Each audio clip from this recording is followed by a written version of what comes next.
Yarana listeners, or hi in Tahitian, welcome back to another episode of Exploring the World with the Da Potato Sisters. Recently, we went to French Polynesia and we saw so many animals and so much coral that we had to share the excitement with you too. So, for a little overview on French Polynesia before we start. French Polynesia is made up of 118 islands, and the biggest one is Tahiti, an island we will cover today. So, where is French Polynesia located, Riya? Near France? Actually, it is located near New Zealand. It has a population of around 281,000 people. As expected from most islands, one of the staple foods is seafood. In fact, one popular and considered to be the national dish of Tahiti is poisson cru au la de coco. For those of you who don't speak French, which is the national language of the islands, this means raw fish in coconut milk. This dish is commonly made with tuna and marinated in coconut milk and is often served with some tangy lime zest and a variety of vegetables. Yes, but us two being vegetarians couldn't try that. But I promise the fruit made up for whatever we were missing out on. A staple in Polynesian dishes is breadfruit, and no, it is not made of bread. It is a fruit that was also a staple in ancient Hawaiian culture. Not only was it eaten in Hawaii, but according to this article titled The Legacy of the Breadfruit, A Lifetime of Adequate Food and Prosperity, the Hawaiians also used it too, and I'll just quote from the paper: wood for canoes, drums, surfboards, and houses, bark for kapa, sap from the tree was used as caulking, chewing gum, and salve. As you can imagine, breadfruit was pretty popular in both areas, but we haven't gone specifically into Polynesian culture and how it interacts with breadfruit. Called uru, and I hope I'm pronouncing it right, it is still debated where it comes from, with the hypothesis saying it's from Indonesia, New Guinea, and definitely of an Asian descendant. This may be true, as the first Polynesians who sailed to what is now the islands of French Polynesia came from the Southeast Asia and first settled there around 3,000 years ago. Though the uru tree takes about 3 to 5 years to start producing breadfruit, it can produce about 50 to 200 breadfruits per year. History as well as the people say that the uru got them through hard times where there might have been little food, and the people say that they owe their strength to it. A fun fact about the uru is that it has anti-inflammatory purposes, and I quote from the article titled The Tahitian Breadfruit, the Uru. Quickly, the uru revealed its healing and anti-inflammatory properties. It became a precious ally in case of sprain or bruise. The roots are to heal bronchitis and calm asthma, while the flowers, when grown and rubbed against the gums, help treat toothaches. Believe it or not, but the uru was part of the Polynesians' beauty routine for years. Men put sap in their hair as a gel, while women used it to boil it with the bits of munoi in pahua shell before applying it onto their hair. And to wrap up the food topic, some other fruit that is popular in Polynesia is watermelon, pineapple, mango, papaya, passion fruit, lychees, bananas, and coconut, to name a few. Whew! Quite literally, when Isha and I would walk down the street, we would see that almost every house had one of these plants/trees. Amazing! If you are listening closely, you might know that we introduced early on how Polynesians sailed to what is now French Polynesia. Let me introduce another person who also sailed into French Polynesia, and you might recognize his name. Drum roll, please. James Cook. Remember him from history lessons? James Cook originally came to Polynesia to study astronomy. At the time, scientists were trying to observe the planet Venus crossing the sun and were traveling to different points on the globe. They hoped that their observations would help them figure out more about Earth's distance from the sun, as well as the size of the solar system. But enough about James Cook. Let's talk about the habitat and environment there. It was so hot. No, Isha, I meant the marine life and preserves and stuff like that. Oh, yeah, I knew that. Anyways, Tahiti has a variety of marine animals such as the black-tip reef shark, lemon sharks, whales, and stingrays. Sometimes you can even find turtles there. As well as the lemon shark and humpback whales, we also have coral.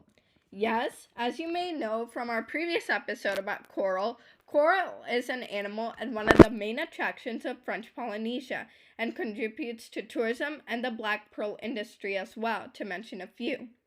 Unfortunately, many corals around the world face threats of coral bleaching and changing weather patterns. Wait, but what is coral? Sorry, I got a little carried away. Coral is made up of singular polyps, and a group of corals is made up of genetically identical polyps. Some corals have stinging cells to catch plankton and small fish to eat, but most actually have a symbiotic relationship with the zooxanthellae, a microscopic algae. It will give the coral sugars and proteins, the product the most plants get after hypothesis. In return, the coral will give the algae a safe and protected place to live. This also, in fact, gives the coral its color. Fun fact, the corals surrounding the islands makes them a storm buffer against stronger waves hitting the islands. With around 150 species of coral in French Polynesia, the most common types are Pochylopora, Favia, Montipora, and by the way, these are all hard corals. Some common soft corals you will find in Tahiti are Sarcophyton, Sinularia, and Gorgonias. Gorgonias are basically fan-shaped corals and are commonly found at deeper levels. By the way, this is all very simplified. There's so much more to corals. Since we have a lot of more animals to cover, I will leave the coral topic there. But if you are interested to learn more, check out our coral episode from our ocean season. Moving on to eagle rays. Belonging to the family Myliobatiidae, I hope I'm saying that right, eagle rays are commonly known to hang out in the open ocean rather than the seafloor.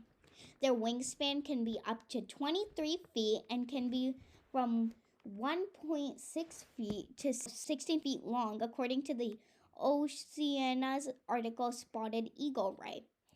Their scientific name is Eotubatus narinare and are classified as foraging predators.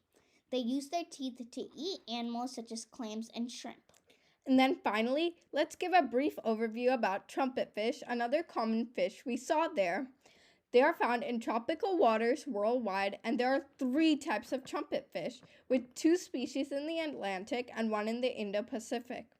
They are known to expand their jaws while eating almost to the diameter of their body and can grow to be around 34 to 36 inches long. They are known for their elongated trumpet-shaped mouth, which, fun fact, have tiny teeth on their lower jaw but not their upper jaw. They will use their mouth to make a sucking motion and suck their prey in, which consists of dusky blenny, reef squirrelfish, bruchromis, etc. People who come to Tahiti almost always go snorkeling. When people snorkel in Tahiti, most people look forward and hope that they see stingrays. Let's give a small overview on stingrays. To start, stingrays, like eagle rays, belong to the family Myliobatiidae. Did you know that there are 220 species of stingrays roaming our oceans? No, stingrays are common in coastal, tropical, and subtropical waters. Other stingrays, such as the thorntail stingray, are found in more warmer waters, or the deepwater stingray in deep water. Another marine animal you can find in Tahiti is the barracuda. Barracuda? What are those? There are actually 26 species of barracuda, and one of the most common barracuda is the great barracuda. The barracuda is often mistaken for the freshwater pike because of their identical looks and colors. But there is one way you can differentiate them. You can differentiate them because the barracuda has 2 separate dorsal fins and a forked tail, while the freshwater pike has a wider tail and doesn't have two separate dorsal fins. The barracuda can usually be found in schools. Quick vocab definition for our listeners. In this context, a school is a group of fish.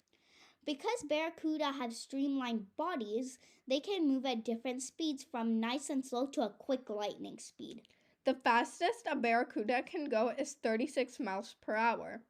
The barracuda has big and sharp teeth to help catch their prey and to help eat their prey. The barracuda diet consists of grunts, groupers, snappers, small tuna, herring, and finally shrimp. If you are in an area with the barracudas, you probably don't want anything shiny on you, especially if you're in the water. Why not? Well, barracuda are attracted to shiny things, and if they see something shiny, they will use their teeth and give a very painful bite because they think it's a small, shiny silver fish. Oh, that makes a lot of sense. Sadly, animals and plants are getting harmed. This is because of many reasons, such as invasive species, habitat loss, and most importantly, climate change. And as invasive species come to Tahiti, less native plants are there, such as the uru. Animals that rely on native species for food or shelter are now having to compete, or the animals have to change their ways and adapt to the new environment. Habitat loss makes animals forced out of their home and made to go find a new one. About 28.7% of deforestation has happened in Tahiti. Most importantly, global warming warms up temperatures in Tahiti, such as the temperatures of the ocean. Global warming doesn't only happen in Tahiti, global warming happens all around the world. But there are organizations that are trying to help and educate people about this. Organizations such as the Tahiti Society are trying to help by passing down knowledge to other people and restoring habitats. You can help too. You can help by reducing the amount of plastic you use and trying to recycle more. You can also help by turning off water when you don't need it so that you don't waste it. Listeners, we hope you have enjoyed our episode about Tahiti, and please write what you thought of us in the comments below.